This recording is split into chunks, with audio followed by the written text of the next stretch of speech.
નમસ્કાર ખેડૂત મિત્રો, આજે આપણે એક નવા ખેડૂતની મુલાકાતે આવેલા છીએ. તો તેમને અહીંયા ઓલ ઇન વન્ડર પ્લસનો ડેમો થયેલો હતો. તો ખેડૂતભાઈને પહેલાં એનું આખું નામ પૂછું. ભાઈ ખેડૂતભાઈ, તમારું આખું નામ બોલજો ને. રાજેશભાઈ વિઠ્ઠલભાઈ અજાણી. રાજેશભાઈ વિઠ્ઠલભાઈ અજાણી. ગામ અને તાલુકો કયો છે? ગામ રૂપાવટી, તાલુકો જેતપુર, જિલ્લો રાજકોટ. ગામ છે રૂપાવટી, તાલુકો જેતપુર છે અને જિલ્લો છે રાજકોટ. તો તમારી અહીંયા ઓલ ઇન વન્ડર પ્લસનો ડેમો થયેલો હતો કે કંપનીના પ્રતિનિધિઓ આવી અને ડેમો કરી ગયેલા હતા. તો તમારા ઘઉંની અવસ્થા ત્યારે કેવડી હતી? કેટલા દિવસના ઘઉં હતા? 20 દિવસના હતા. 20 દિવસના ઘઉં હતા. અને ઘઉંમાં જ્યારે ડેમો કર્યો ત્યારે ઘઉં તો અત્યારે ડેમો કર્યા પછી તમને રિઝલ્ટ મળી ગયેલું છે. તો 2 કેરાની અંદર આ ડેમો કરેલો છે અને તો એની અંદર શું ફેરફાર છે? એમાં કલરમાં હારા છે, ફૂટમાં હારા છે, ડેમો કરેલું છે એમાં, અને નથી કરેલું એમાં મૂળિયા એટલા બધા નથી અને કલરમાંય નથી.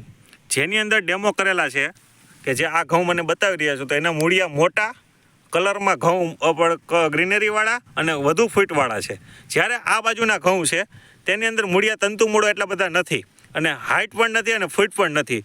તો અહીંથી આપણે જોઈએ તો નરી આંખે આ ક્યારા દેખાય છે.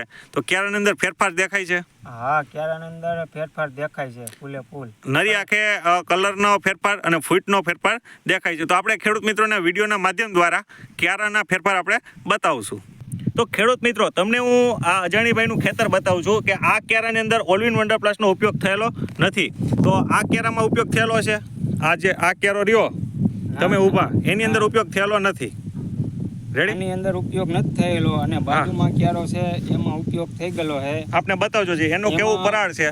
એમાં પટ્ટા પડી ગયા છે, કાયદેસર ફૂટ લઈ લીધી છે. કાયદેસર આ જોઈએ, આની અંદર ઓલ ઇન વન્ડર પ્લસનો ડેમો થયેલો છે કે આ જોઈએ તો થડ મજબૂત અને હેવી છે અને ફૂટવાળા ઘઉં છે.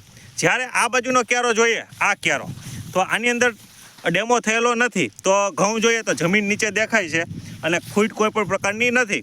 અને બાજુનો ક્યારો પાછો જોઈએ આપણે ખેડૂત મિત્રો, તો આની અંદર ડેમો થયેલો છે. તો આની અંદર ફૂટ પૂરી છે અને પુષ્કળ પ્રમાણમાં બીજા ખેડૂતોને આ ઓલ ઇન વન્ડર પ્લસનો ઉપયોગ કરવો જોઈએ. હા, ઉપયોગ કરવો જોઈએ, કેમ કે આમાં રિઝલ્ટ સારું છે. 100% ફૂટ અને બધું કમ્પ્લીટ, કલરમાં બધું સારું લાગે છે. તો શિયાળુ પાકની અંદર ઘઉં, ચણા, ધાણા, જીરું કોઈ પણ પાક વાવ્યો હોય તેની અંદર આ ઓલ ઇન વન્ડરનો ઉપયોગ કરવો જોઈએ. હા, બધે કરી તો સારું. તો ખેડૂત મિત્રો, તમારી નજર પ્રમાણે જોઈએ તો અન્ય ખેડૂતોને પણ તમે ભલામણ આપશો કે આ ઓલ ઇન વન્ડર પ્લસનો ઉપયોગ ચોક્કસ કરવો જોઈએ.